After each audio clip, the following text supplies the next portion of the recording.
The Gali capital was a spectacle of towering crystalline spires and hovering transit loops. Streams of iridescent light danced across the skies, reflecting off the buildings and giving the entire city a surreal, dreamlike quality. Mark Weston stepped out of the transport hub, suitcase in hand, his sharp brown eyes squinting against the brightness. Beside him, his longtime friend and aide, Ethan Reeves, was already muttering about the glare. "Why do all these places have to be so shiny?" Ethan complained, tugging on the strap of his shoulder bag. "It's like they think the more it sparkles, the more advanced they look." Mark smirked. "I think that's exactly the point. Show off your tech, blind a few diplomats in the process." He paused to glance around. "Besides, it's not all bad. I mean, I hear they have zero-gravity cantinas here. Ever had a floating margarita?" Ethan snorted. "I'll pass. I like my drinks in a glass, not drifting into my nose." They walked down a sleek corridor, joining a stream of alien delegates making their way toward the Grand Concord Hall. The Gali, tall, like beings with silvery skin and elongated features, moved with a calm precision that seemed almost choreographed. Mark and Ethan, by contrast, shuffled along with their usual human blend of curiosity and barely concealed nerves. "I wonder how many of them think we're just here to beg for scraps," Ethan said quietly, keeping his voice low as they passed a pair of imposing Gali guards. "Probably all of them," Mark replied. "Which is why we need to make a good impression." He adjusted his tie, a dark blue strip of fabric that seemed out of place in the sea of shimmering, futuristic attire. "Our job is to show them we can bring something valuable to the table.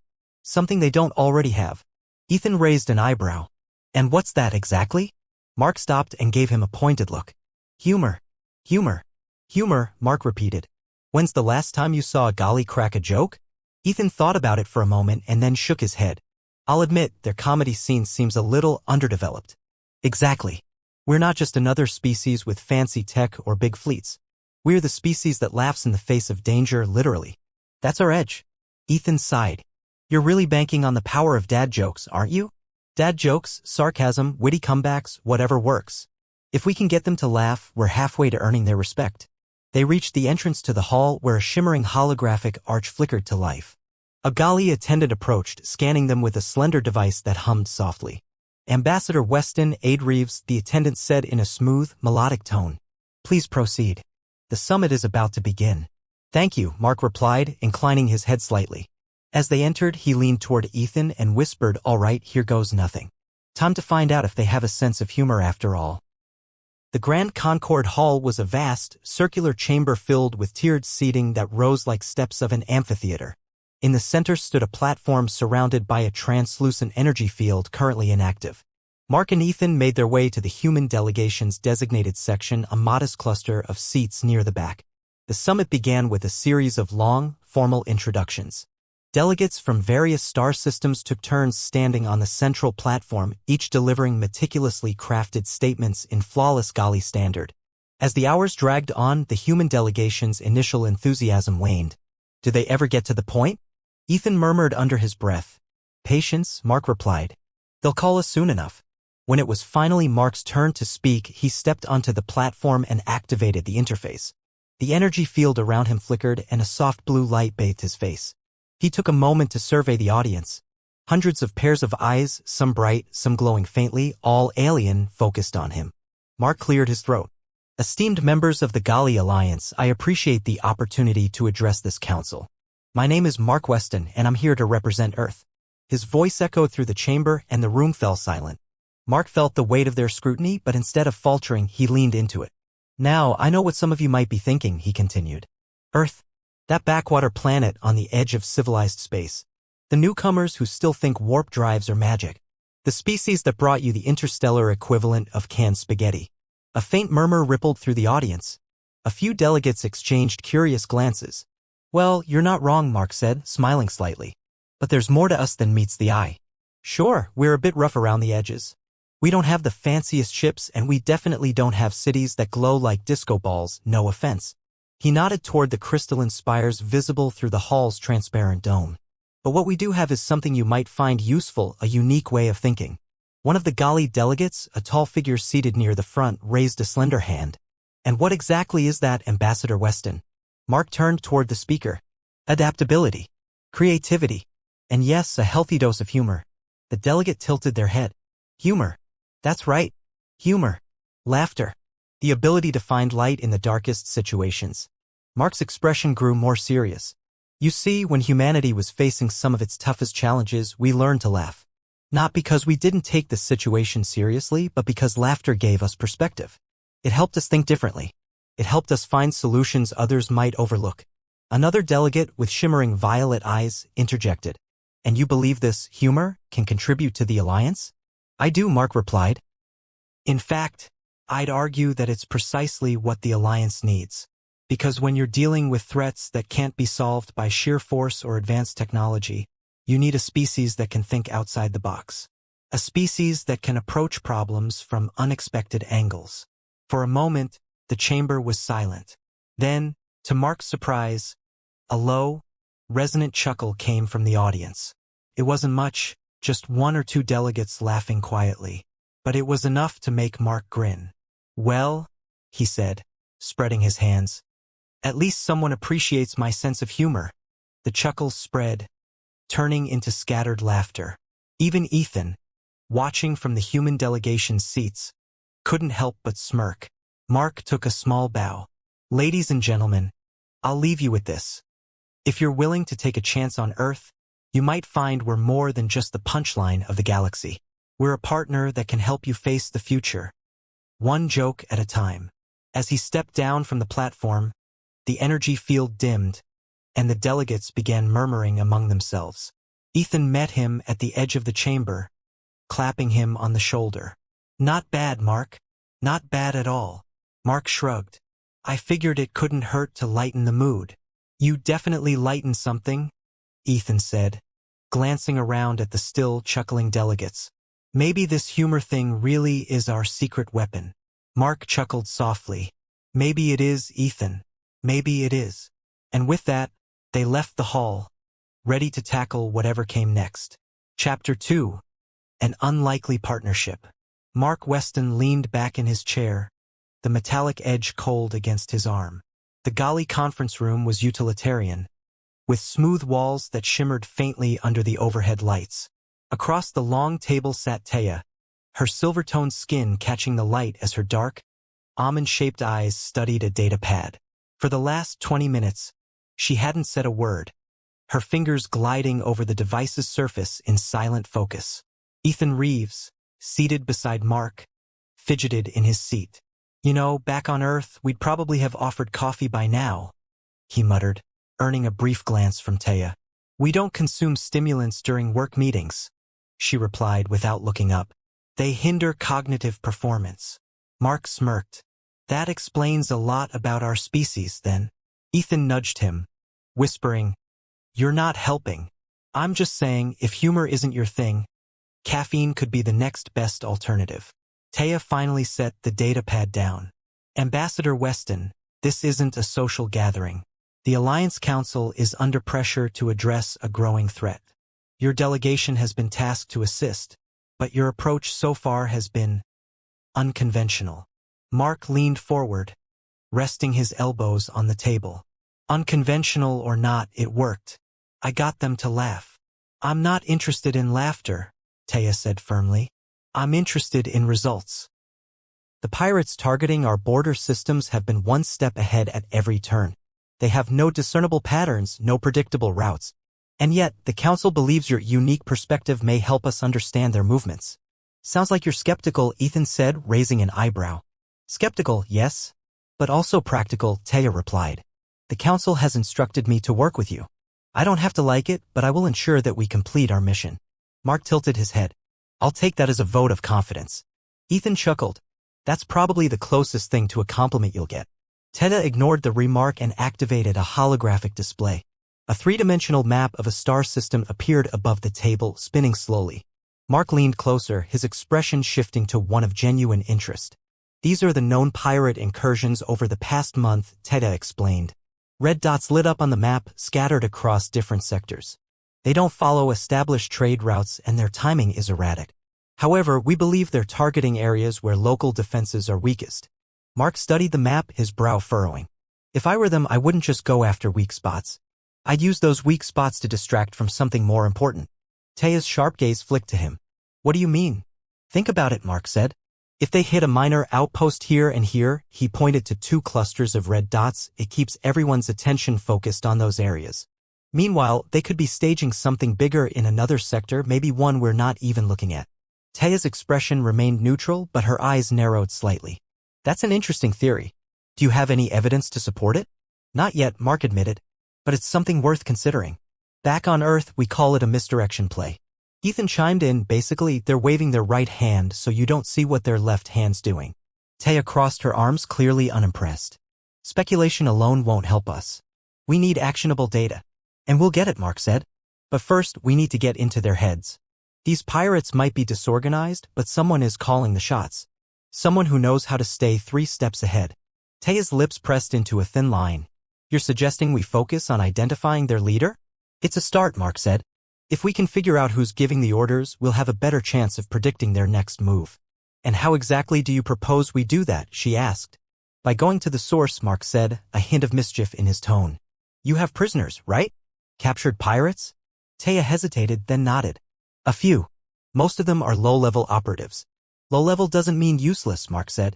Sometimes the grunts know more than they let on. We just have to ask the right questions. Taya considered this for a moment before sighing. Fine. I'll arrange for you to interview the prisoners. But if this proves to be a waste of time... Relax, Mark interrupted with a grin. If it's a waste of time, you can rub it in my face later. Deal? Deal, Taya said coldly. Ethan, are you always this insufferable? She added, glancing at Mark's aide. Ethan held up his hands. Hey, I'm just here for moral support.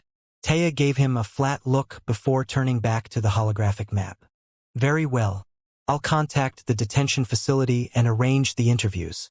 But remember, this is a serious operation. I expect results. Mark nodded. You'll get them.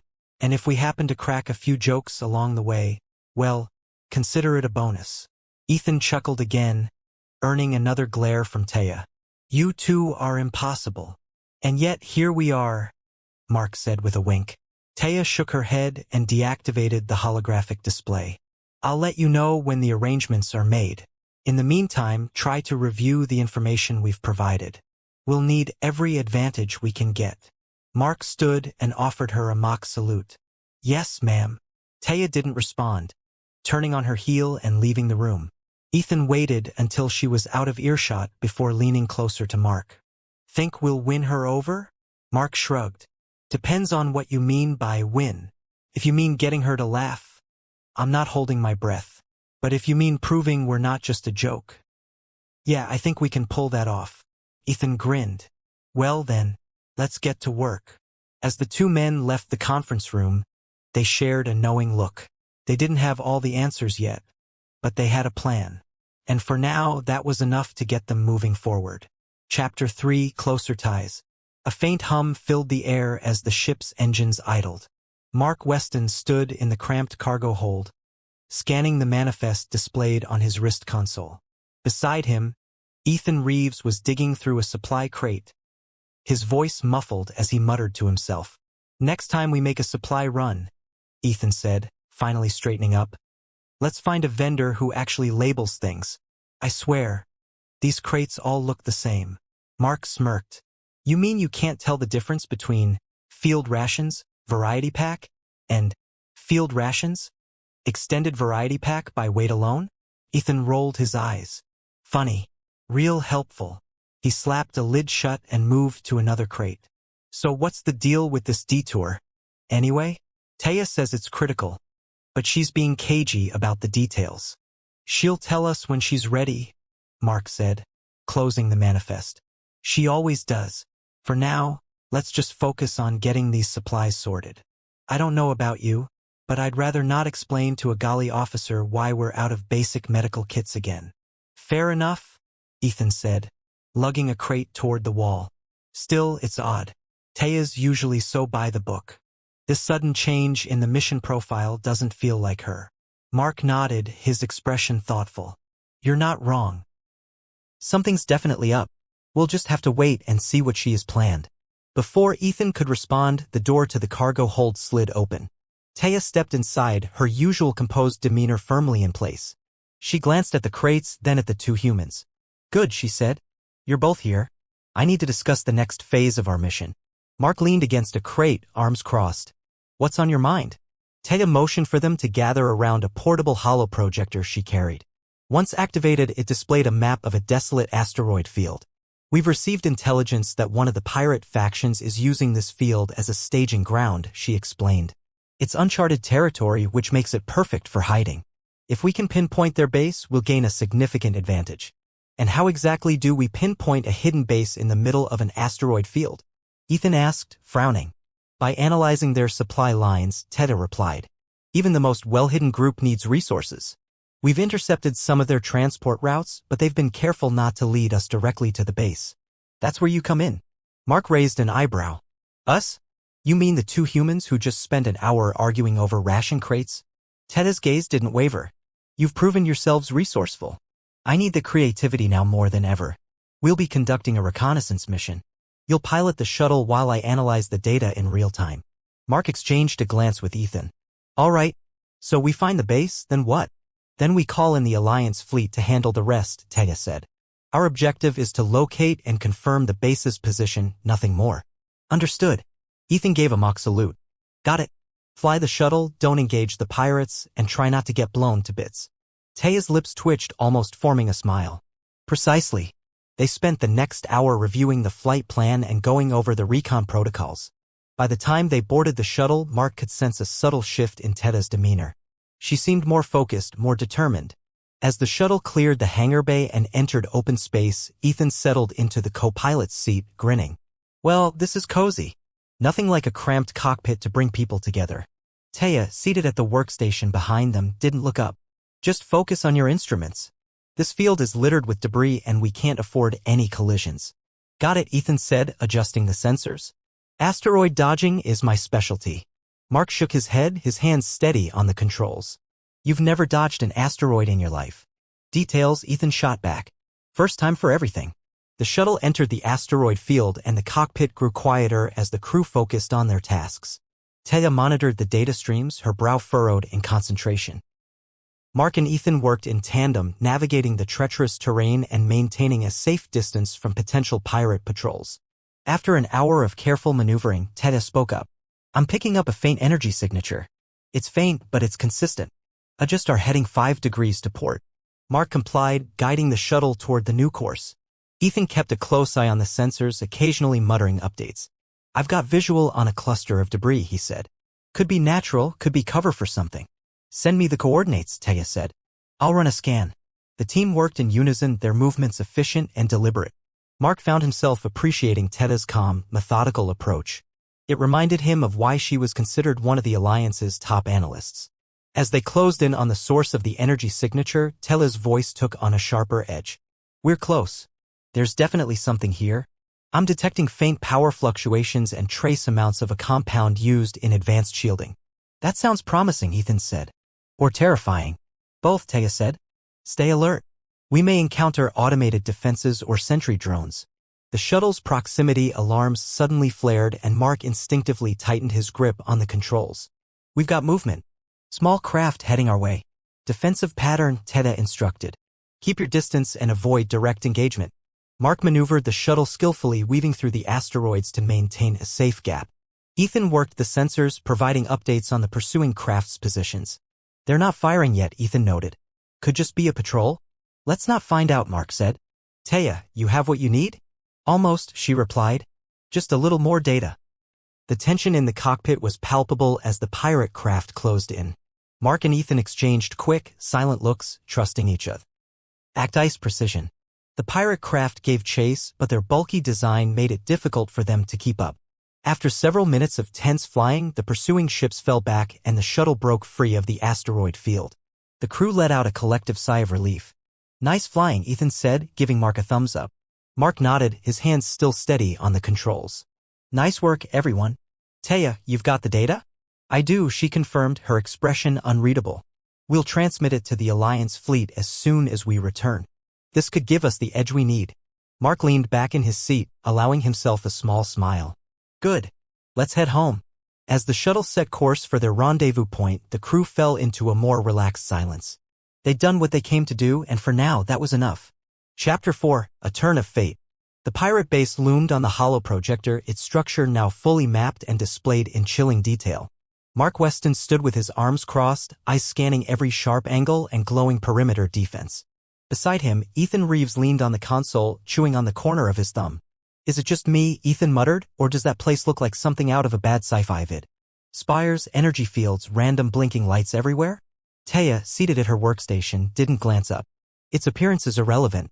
What matters is the structure's vulnerabilities. Now pay attention. Mark smirked, keeping his focus on the rotating hologram. "You heard her, Ethan. Quit the commentary and start thinking like a strategist." "Hey, I'm plenty strategic," Ethan replied. "Like strategically deciding when it's safe to make snarky remarks." "Not safe yet," Mark said, his smirk widening.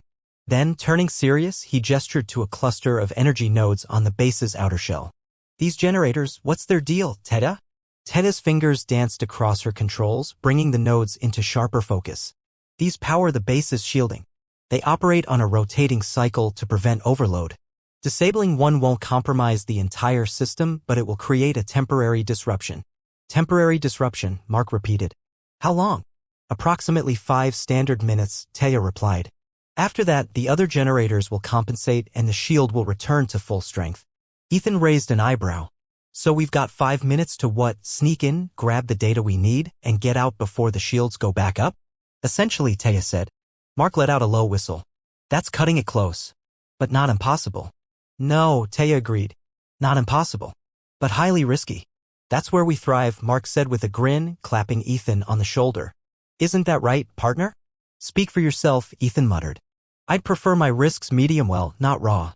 Taya adjusted the display, highlighting the interior layout. "Once inside, you'll need to locate the command center. It's the most heavily secured area, but it's also where we'll find the navigation logs and supply manifests. Those will tell us everything we need about their operations and supply chains." "Let me guess," Ethan said, crossing his arms.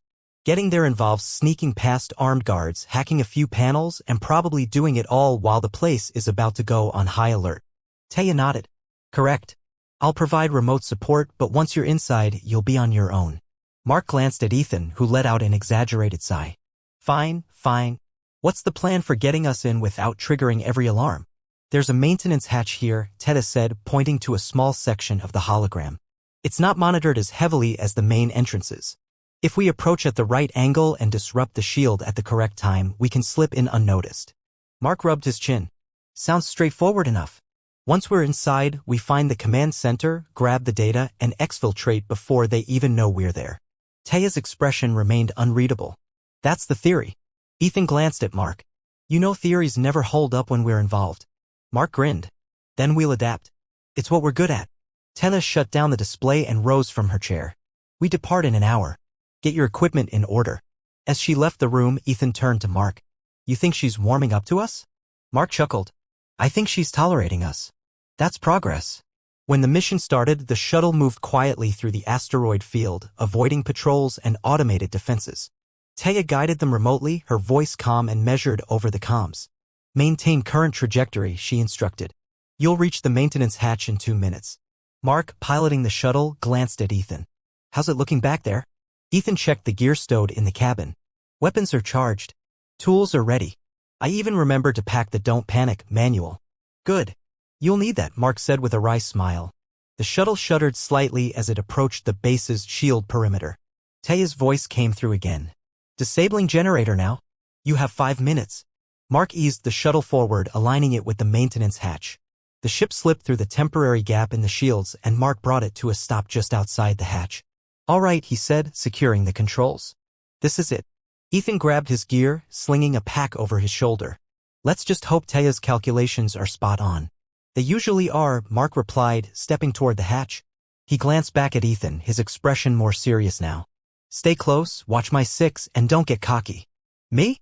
Cocky?" Ethan gave him a mock look of innocence. "Never." Mark activated the hatch release, and the 2 men slipped into the base's dimly lit corridors. The air inside was cool and carried a faint metallic tang. Every step was careful, every movement deliberate. They had no margin for error. Ethan whispered, "You know, for a pirate base, this place is surprisingly clean." "Focus, Ethan," Mark said, scanning the hallway ahead. "Which way to the command center?" Hang a left at the next junction, then straight through to the end, Ethan replied, consulting his handheld scanner. It's not far, but I'm picking up some life signs nearby. We'll need to be quick. Mark nodded, leading the way. The corridors felt endless, their walls lined with exposed conduits and faintly glowing panels. The hum of machinery was a constant backdrop, keeping their nerves on edge. As they neared the command center, voices echoed faintly from around a corner. Mark held up a hand, signaling Ethan to stop.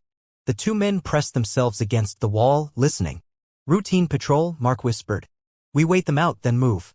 Ethan nodded, gripping his weapon tightly. The voices passed, fading into the distance. Mark peered around the corner, then motioned for Ethan to follow. The command center doors were just ahead, guarded by a single automated turret. Mark examined the control panel next to it, his mind racing. Can you disable that? Ethan asked quietly. Not completely, but I can loop its sensor feed, Mark replied. Give me a minute. As Mark worked, Ethan kept watch, his eyes scanning the corridor for any sign of movement. The seconds stretched on, but Mark's hands moved with practiced precision. Finally, the turret's light dimmed and it swiveled harmlessly away. Got it, Mark whispered. Let's move.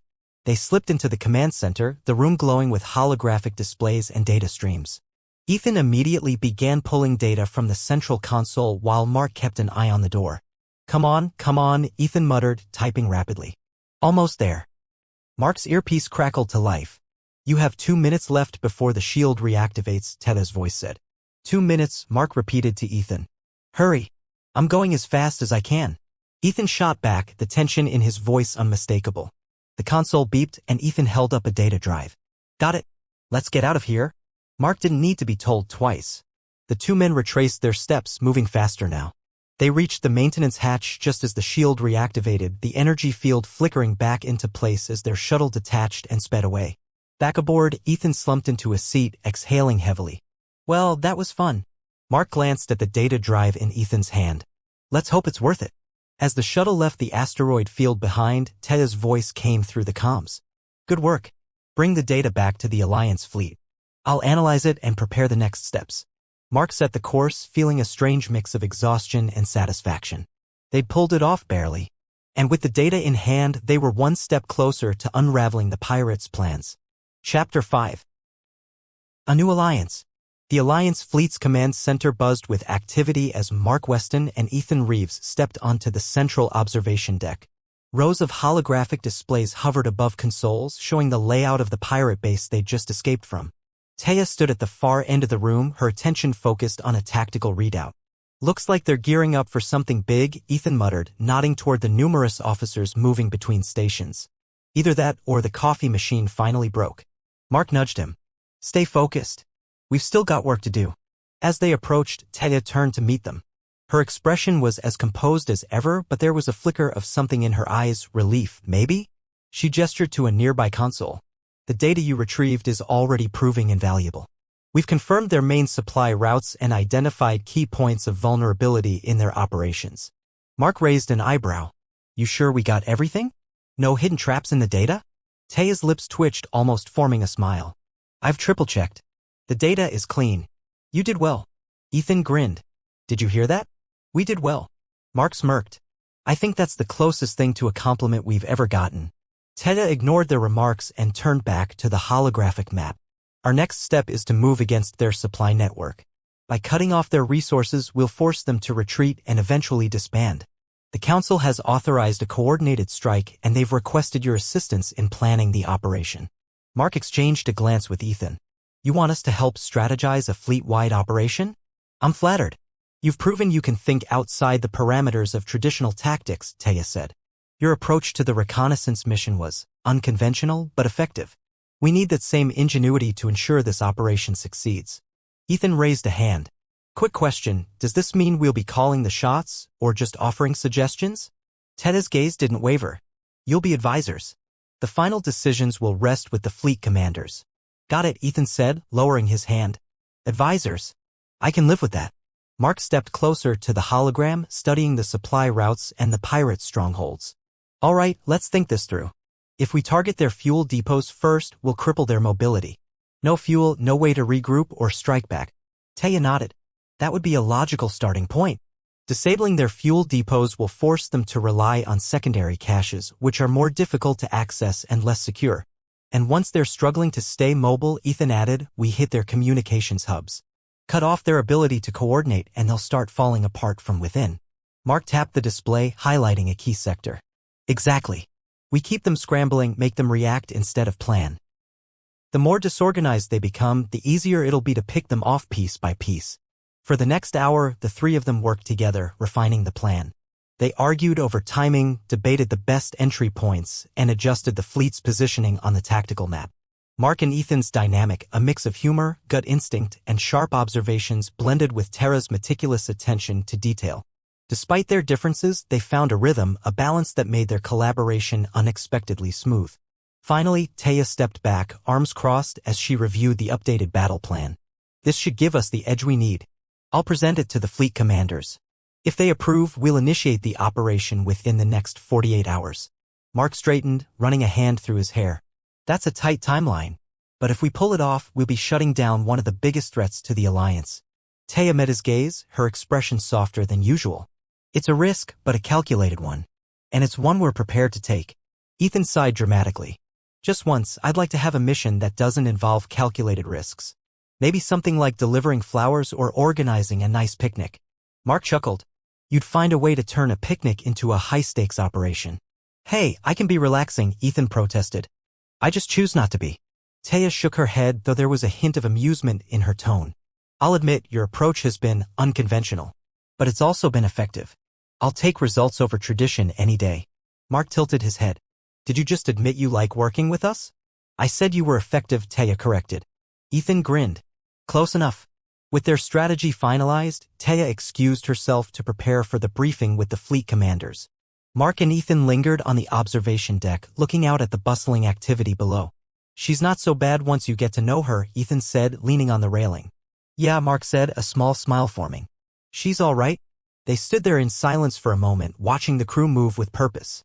The faint hum of the command center was almost soothing after the chaos of their recent missions. Ethan glanced at Mark. You think we'll see this through to the end? Mark's expression grew thoughtful. We've made it this far. And we've got something no one else here seems to have. What's that? Ethan asked. Mark smiled. A knack for improvising. Ethan laughed. I guess that's true. As long as we keep winging it, we might just pull this off. Mark nodded, his gaze steady. Yeah, we just might. The two of them remained there, side by side, ready to tackle whatever came next.